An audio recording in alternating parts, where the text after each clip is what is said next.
அடுத்து ராஜபாளையம் தொகுதி சட்டமன்ற தேர்தல் நிலவரங்கள் பார்த்துடலாம். அந்த வகையில பார்த்தீங்க அப்படின்னா, நம்ம எல்லா சட்டமன்ற தேர்தல்களையும் 2 தேர்தல்கள் பார்த்துக்கிட்டு இருக்கோம். கடந்த 2 தேர்தல்கள் பார்த்தீங்க அப்படின்னா 2016, 2021. 2016 பொறுத்தமட்டில் பார்த்தீங்க அப்படின்னா, இந்த தொகுதியில திமுக தான் வெற்றி பெற்றிருக்காங்க. திமுக சார்புல இந்த தொகுதியில பார்த்தீங்க அப்படின்னா, தங்கப்பாண்டியன் அப்படிங்கிறவங்க போட்டியிட்டு 74,787 வாக்குகளும் 44.40% பெற்று இந்த இடத்துல அவரு வெற்றி பெற்றிருக்கிறாரு.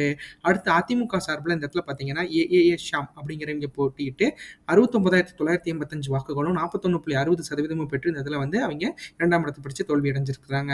அடுத்து மக்கள் நல கூட்டணி சார்புல பார்த்தீங்க அப்படின்னா, இந்த தொகுதியில communist party of India Marxist கட்சியை சேர்ந்த குருசாமி அப்படிங்கிறவர் தான் போட்டியிட்டு இருக்காரு. அவரு 12,505 வாக்குகளும் 7.4% பெற்று இந்த இடத்துல வந்து அவங்க 3ஆம் இடத்துல பிடிச்சிருக்கிறாங்க. அடுத்து பாரதிய ஜனதா பார்ட்டி சார்புல ஏஎன் ராமச்சந்திர ராஜா அவங்க போட்டியிட்டு 3,435 வாக்குகளும் 2% பெற்று இந்த இடத்துல வந்து அவங்க 4ஆம் இடத்தை பிடிச்சிருக்காங்க.